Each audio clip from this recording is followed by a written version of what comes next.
Positive Solutions with Dr. Gordon is a podcast which focuses on contemporary social and educational issues from an educational leadership and behavioral research perspective. We will delve into those issues that are important to you as we listen to understand the needs of others and positively respond to address those needs, concerns, and/or fears.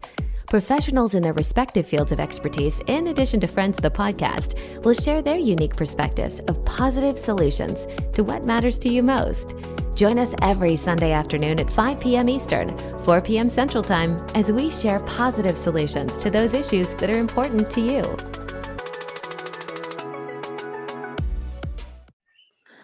A very pleasant good afternoon. Thank you so much for joining me on Positive Solutions with Dr. Gordon. Today's guests are Mr. Kefren Saki and also Ms. Renee Elwood from Island Therapy Solutions. Island Therapy Solutions is committed to the optimal mental wellness of individuals, families, and our community through compassionate treatment, support, and empowering people to be in charge of their mental health. So it's an organization here on the island, the big island of St. Croix, United States Virgin Islands, that offers these services and resources to assist individuals in need. Prior to our getting to know who Mr. Saki and Ms. Elwood are, we're going to pause for just a second so that we can go into our fun trivia segment of the podcast.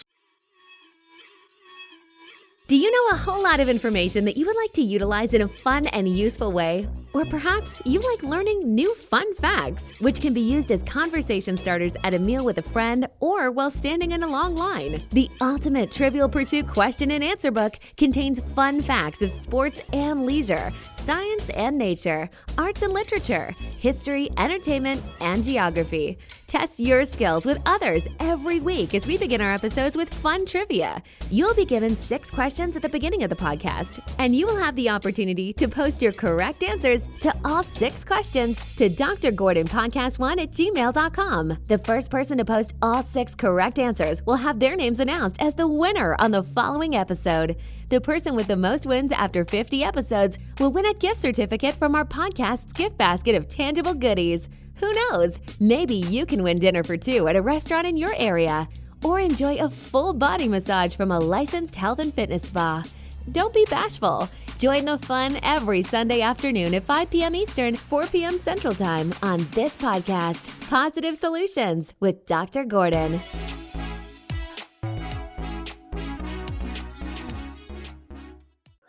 For those who have been wondering and inquiring about our fun trivia segment, it is available to anyone, anywhere you are located. So yes, you do have an opportunity to participate. Submit your answers to drgordonpodcast1@gmail.com. Those tangible rewards are available to you as well once you have all of those answers answered correctly and submitted to the email. And so by way of gift certificates, no matter where you are, if you have had the most wins after 50 episodes, you are eligible and will receive one of those gifts.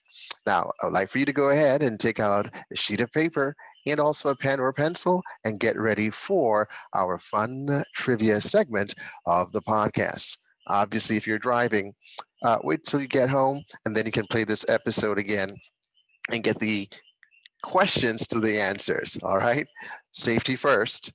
So this episode will be focusing on science and nature. So our Trivia Pursuit category is science and nature. Question number 1. What is the name for a baby crocodile? What is the name for a baby crocodile? As usual, I'll say the questions twice. Listen carefully and write the correct answer to the question. Question number 2. What creature takes its name from Aboriginal words for no drink? What creature takes its name from Aboriginal words for no drink? Question number 3. Which bees in a hive are there to fertilize the queen? Which bees in a hive are there to fertilize the queen? Question number 4. Whose difference engine is often described as the first computer?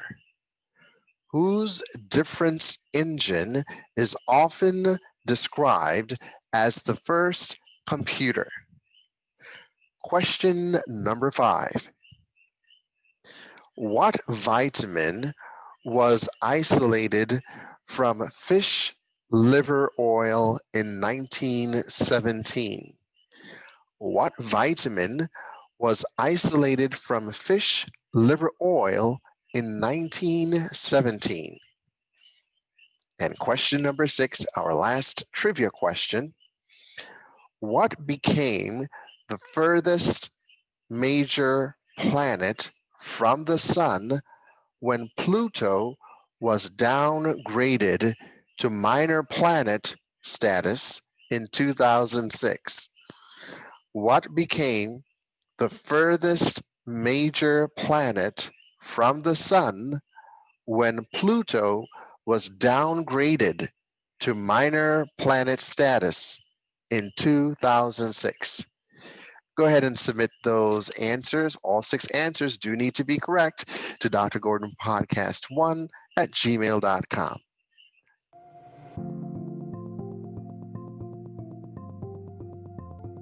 You're listening to the podcast Positive Solutions with Dr. Gordon, which is uploaded weekly on Sunday afternoons at 5 p.m. Eastern, 4 p.m. Central on your favorite podcast directory.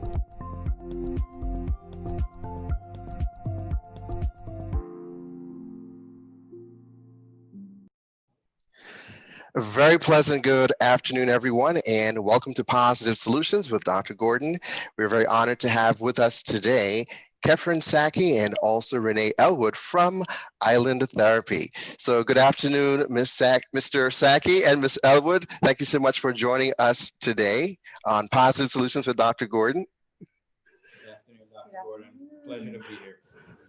Wonderful. So before we get to talking a little bit about the Community Resiliency Project, which is what both of you do, and providing some crisis prevention tips to help individuals who might be in need of some additional assistance, tell us a little bit about yourself, and I'll go ahead and start with Renee Elwood. So Renee, do you mind if I call you Renee or Miss Elwood? I mean, I should have asked you that before.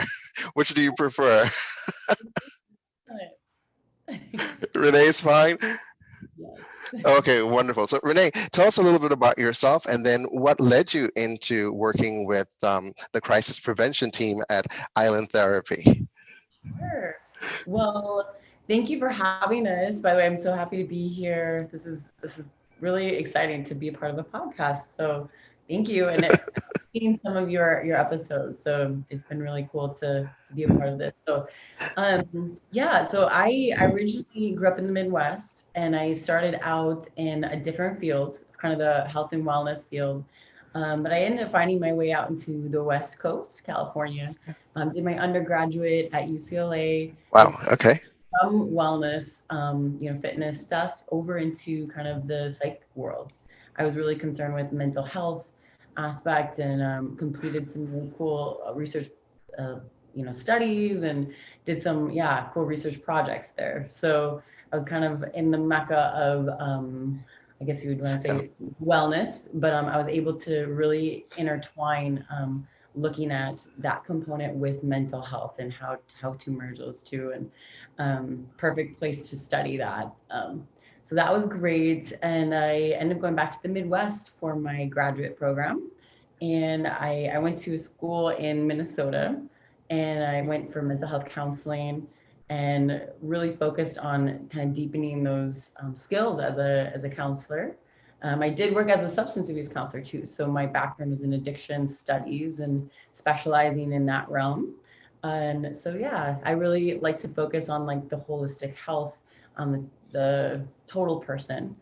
So all components. So I just recently graduated. I moved to St. Croix. Oh, congratulations. Thank you. And yeah, I made the decision to move down here before I graduated, just because I thought this would be a nice shift. Sitting on my laptop, completing program or studies with the Caribbean Sea versus the snow. It just felt a little bit more in line with myself. That's something you don't really need to vote on, and you can get immediate results. Yeah, yeah. So I took my mental health in my own hands and did the thing.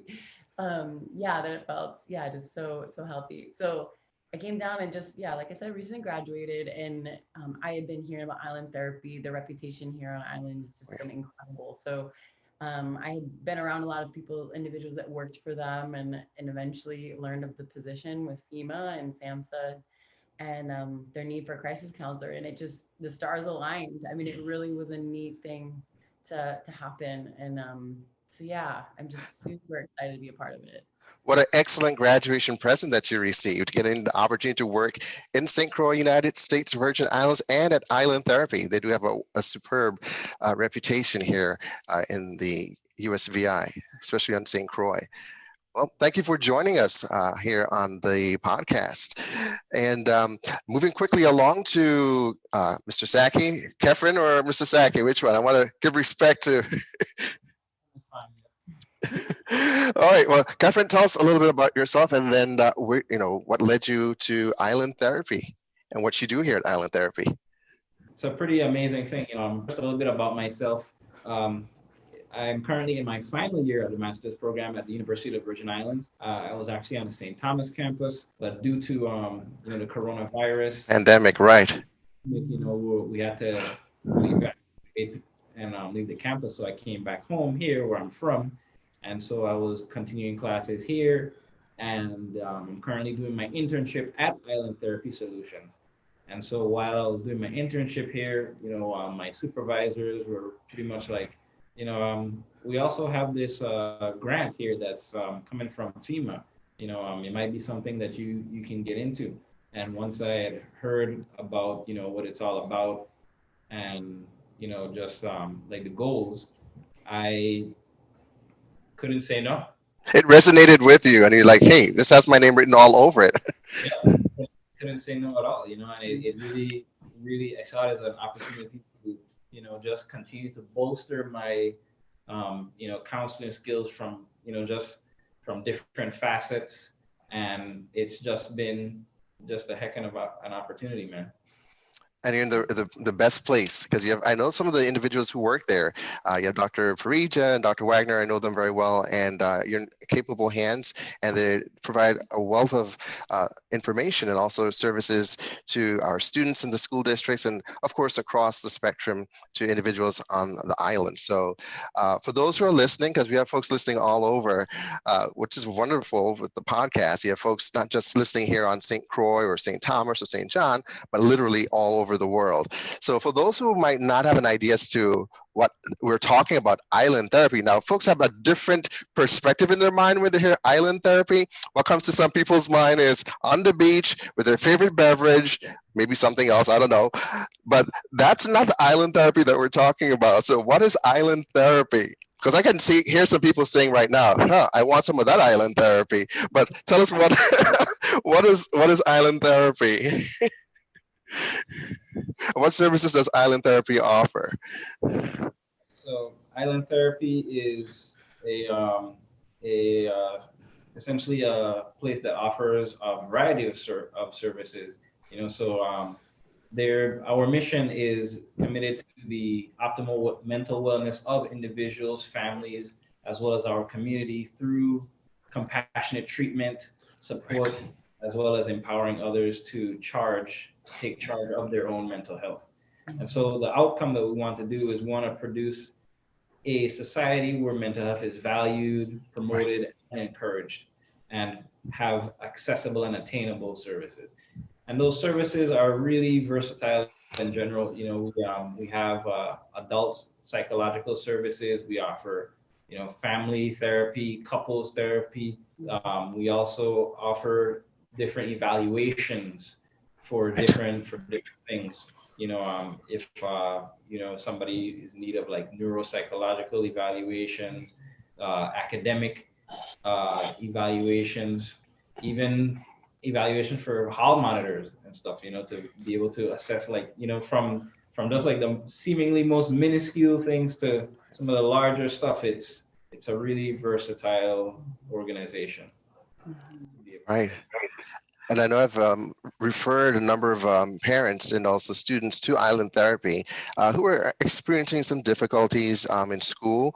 And we do provide counseling at our various schools in the district. However, Island Therapy takes it even a step further because our counselors are there to provide support academically and socially. But sometimes some students need a little bit more than that. And some parents, they're struggling at home and they need that extra support. And so Island Therapy has been the place that I've referred a number of students and some parents, and they've received some excellent help, and you've gotten rave reviews. So I'm so glad that you're on the podcast. So what is the Community Resiliency Project about? And then I'll step back and allow you an opportunity to talk a little bit more and share some tips to help individuals who might be viewing this or who might be listening to us. Well, the Community Resiliency Project is kind of, we branded our own project, or essentially what our community outreach is going to be. And, it's been funded by FEMA and SAMHSA. So we received a grant to be able to offer services for individuals. So again, we go in outreach opportunities and out in the community, speaking to individuals and handing out pamphlets and just providing information. So we do that. And we also have a number that people can call. So the individuals are able to call and get one of us and be able to kind of just have a space to share what's going on. And, we provide that service just to ask questions and, again, listen to them, and then be able to connect them with other kind of services in the area, the local community. But just, really try to help prioritize like what's going on, how can we help and connect them with the services. So we do the individual, and then we also have some the community aspect. So we go into different businesses, or we'll do podcast, or well, not podcasts, but just But you're doing podcasts now. Now we might be doing more. But just doing some more, a lot of Zoom conference calls or presentations. Sometimes we'll go and go into the community and actually present at businesses and organizations, but really educating individuals on, so even if you're not the one struggling per se, the people who are, helping professionals, for example, EMS, some of the first responders, people who are on the front lines, really helping them understand compassion fatigue, burnout, how to do self-care. So at all levels, we're really trying to make sure that we can help cover the basis of, well-being, right. wellness. Right.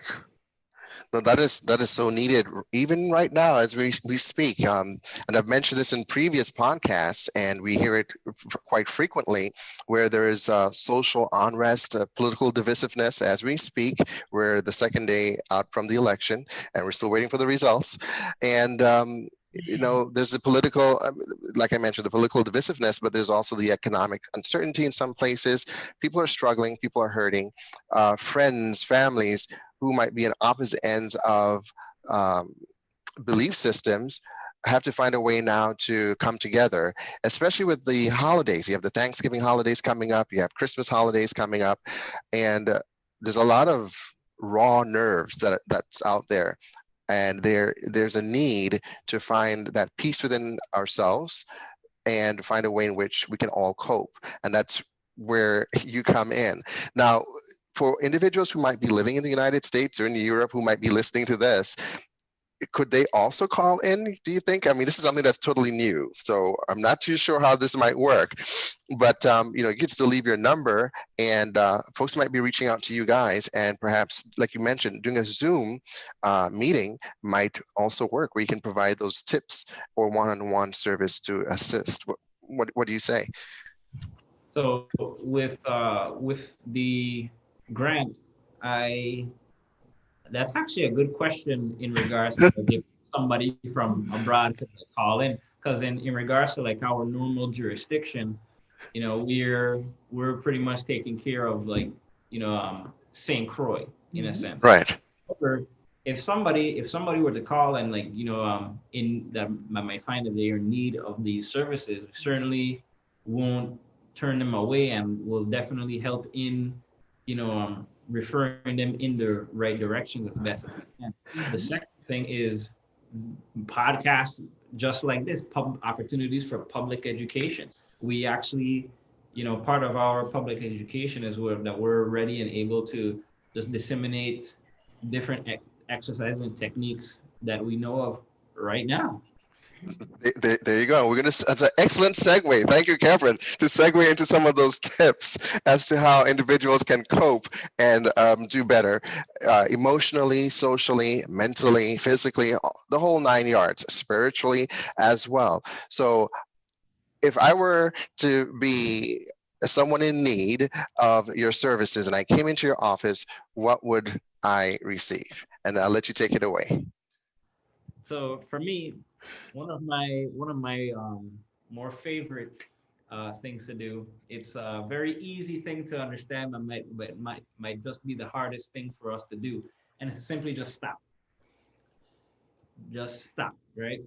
Because like in our, especially in this scenario or not scenario, the pandemic in which we're kind of just going through our regular days, you know, kind of like stressed and fearful and anxious about what's going to happen. We're kind of like on autopilot. And so we just kind of just keep going along our regular day and like don't really stop to like kind of like check in with ourselves. Pause to breathe. Just breathe. And and you literally just segued into the next part of that, because the next part of it is to breathe. So a lot of us, you know, because breathing is such an automatic aspect in our just daily functioning, we kind of take it for granted.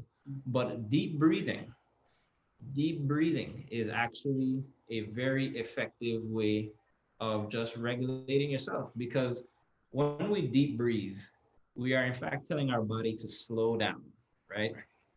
And so when we stop, you know, we take the moment to, you know, really cease all of the autopilots that's going on, and we take a moment to really take a deep breather. You know, one of my favorite techniques that I like to use, especially with deep breathing, is called the 4-7-8 deep breathing exercise.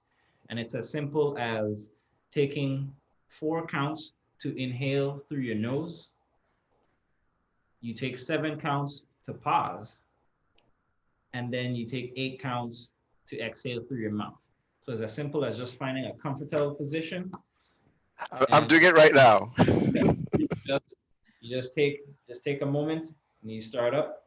Inhale, 1, 2, 3, 4.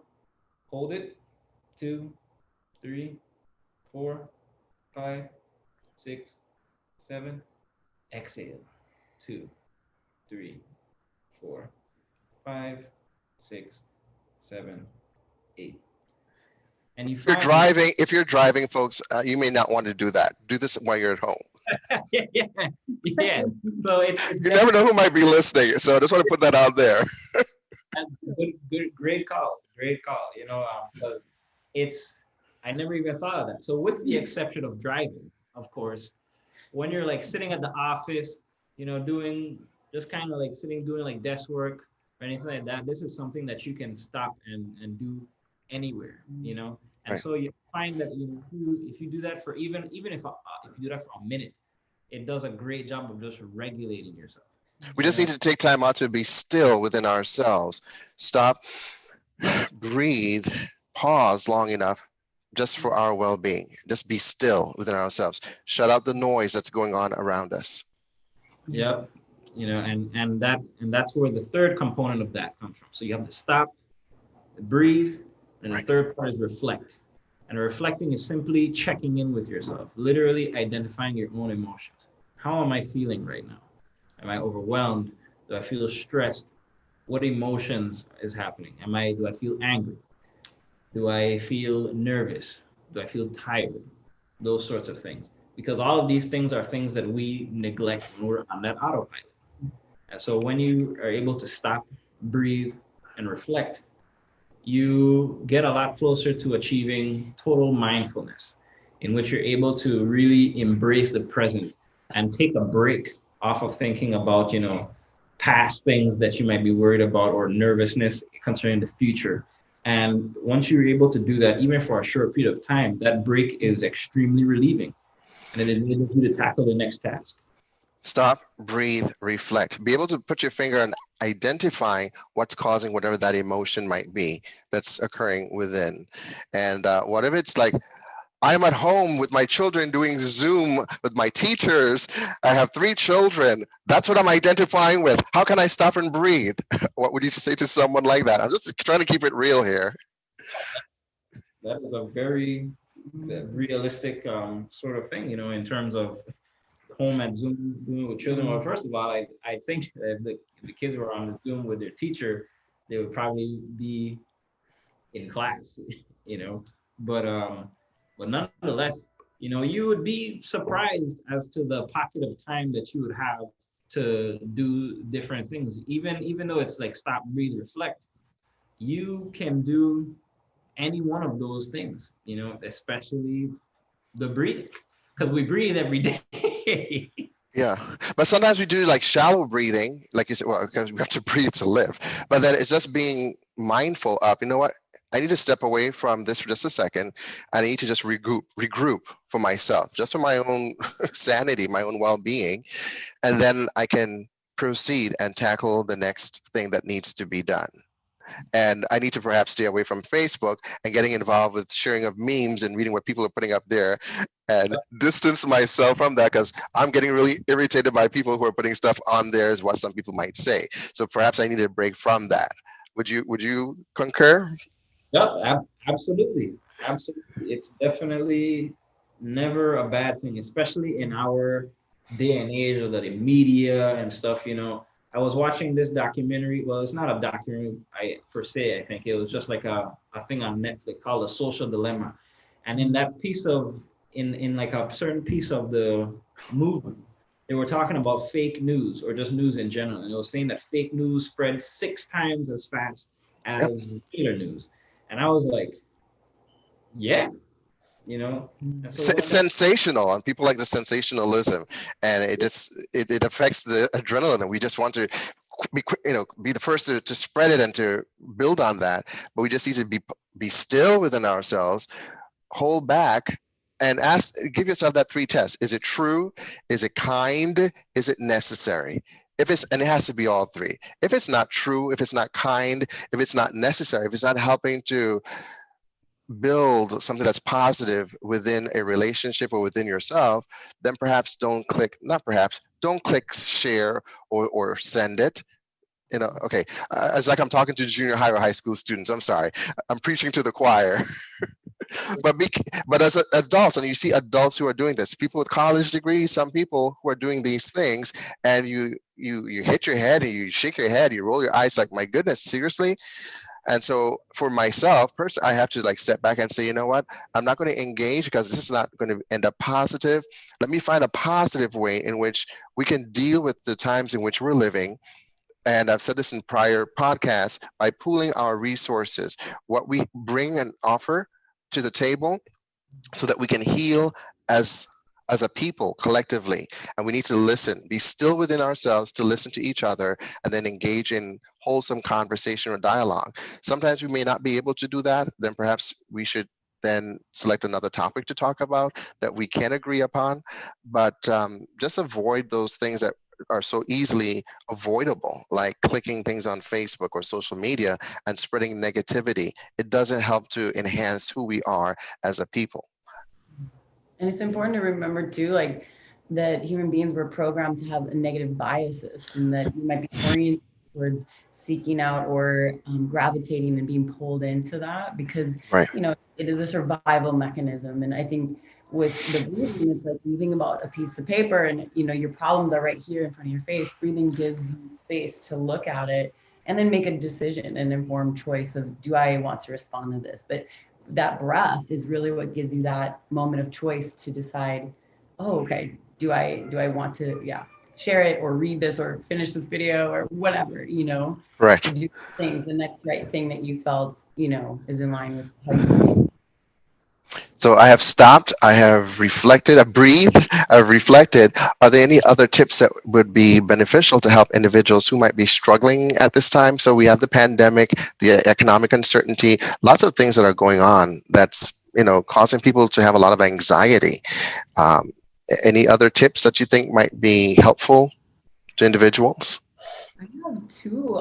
Sure. One is, if you don't mind, to think of an acronym. So for me, I've had my name and I came up with the letters of my name and came up with something that I can repeat to myself. So there's even something in my own wellness philosophy when I was a coach, and it was called Move, Nourish, Believe. And it's kind of looking at all dimensions of yourself. And so movement is just finding ways to be, active throughout your day, whether it's just go out and get your mail, get up and, just find a way to be active.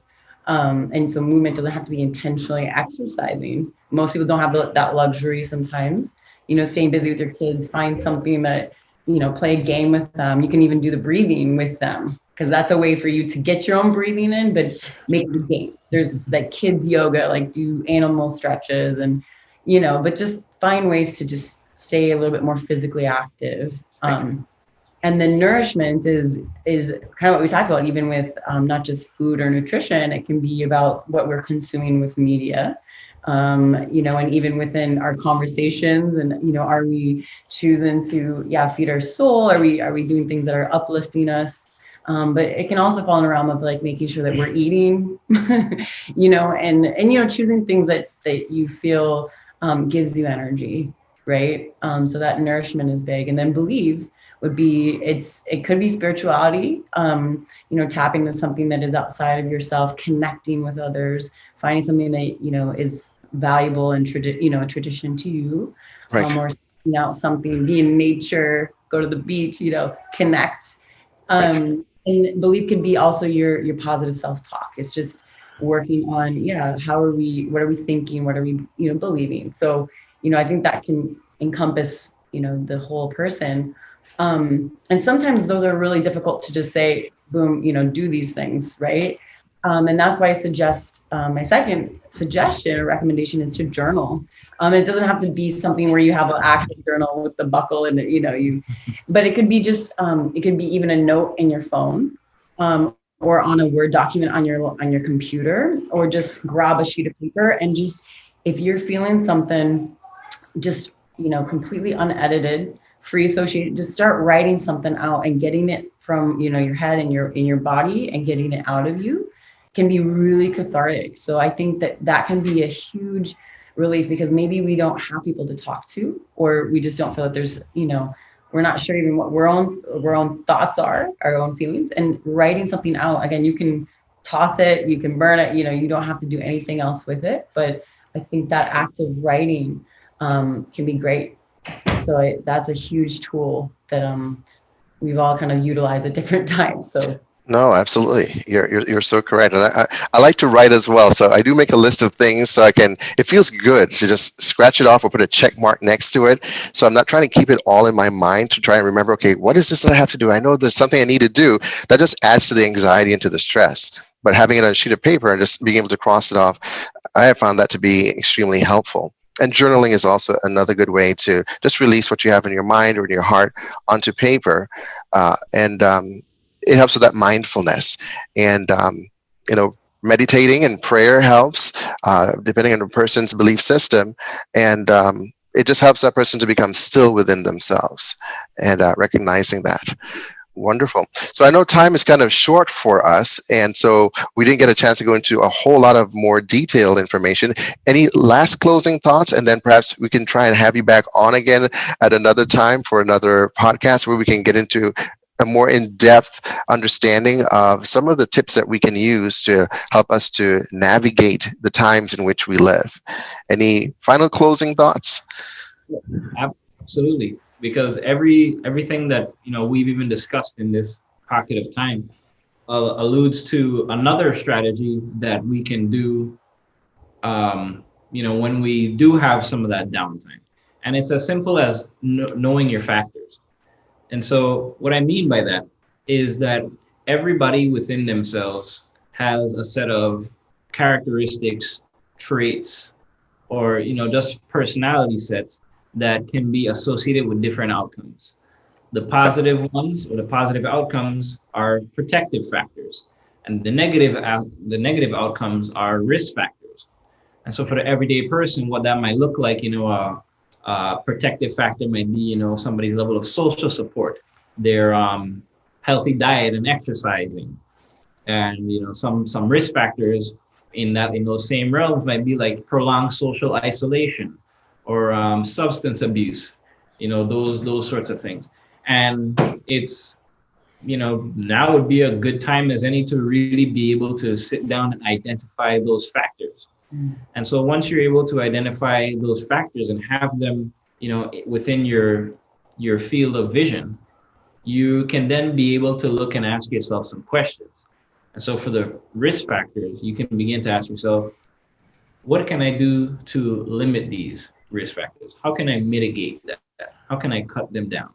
And for the protective factors, you can ask yourself, the opposite of those. Like, what makes them so strong? How can I exploit those, for lack of a better word, and make the move to deliberately act on those things? Because going right back to the autopilot stuff, we're on that. And the opposite of autopilot or auto anything is doing things manually, making a deliberate effort to shift those habits, and being able to deliberately put your focus on some of those more positive things. Because, one of going back again to the negativity bias, we're so averse to that. It ends up kind of being one of the things that is within our field of vision, because it's so bothersome to us. But just because it's the thing that we're putting a lot of our focus on doesn't mean that's the only thing that exists. And so once we're able to deliberately identify some of those other positive factors, we can then begin to move toward those. And nicely said, and thank you for that. In the podcast prior to this one that was aired last Sunday, I had Pastor Peter Twinkle on, and he talked about restorative justice. And one of the things he said that stuck out to me, and it is in alignment with what you're saying, is that some of the issues that we're having is when you have needs versus strategies. And we all have needs. And sometimes the conflict doesn't come because of the needs, it's the strategies that we are using to try and have those needs met. So we're not opposed to your having a need for respect or having a need to have an opinion or to have it expressed. What is the strategy that we're using? And that's where the conflict tends to come in. So if we can find out what some of our triggers are, because some of those triggers tend to impact how we communicate with each other. And also knowing about ourselves, knowing our personality type, like you mentioned, that comes with it. You have positives and you also have some negatives that come with our various personality types. Knowing ourselves helps us to then be able to know how to respond to others as opposed to reacting to others. If something is said or done that kind of rubs us the wrong way, but if we know to breathe, pause, be still, self-reflect, and it takes practice, and then respond as opposed to react, that's a positive step in the right direction towards having this harmonious society that I tend to mention a lot, because right now we're not quite there, and this is the 21st century. We should be improving, we should be becoming better as human beings instead of going backwards. So it starts with us, what we choose to do with ourselves and how we respond to other people. So thank you for sharing that. Definitely. Thank you for having us. Yes. So we're going to have to come back again and talk, because I know time is of the essence, and I want to be very respectful of your time. So thank you so much, Ms. Renee Elwood, and also Mr. Kefren Zaki, for joining us on Positive Solutions with Dr. Gordon. I tend to end the podcast by saying that we have faith, we have hope, and we also have love. All of those three characteristics are very important. However, the greatest of those three is love. So let's start by how we love ourselves and how we then love others, by what we say, the way in which we say it, the tone, and make sure that we are genuinely demonstrating that love. All right, so pause, breathe, and then you're able to have that. I'm sorry. You said that you were basically saying pause, breathe, and I just remembered, the reflect. And reflect. Thank you. Yes. You'll be quizzed on this later. All right. So thank you so much, Ms. Elwood and Mr. Saki, for joining us on Positive Solutions with Dr. Gordon. We definitely have to have you back on here again. That we'll be happy to come back. So thank you for having us. Absolutely. Thank you for joining Positive Solutions with Dr. Gordon as we learned about different perspectives of contemporary social and educational issues. We hope to educate and encourage as we analyze those topics that are important to you. Please continue to join us every Sunday afternoon at 5 p.m. Eastern, 4 p.m. Central, as new episodes are uploaded on your favorite podcast directory.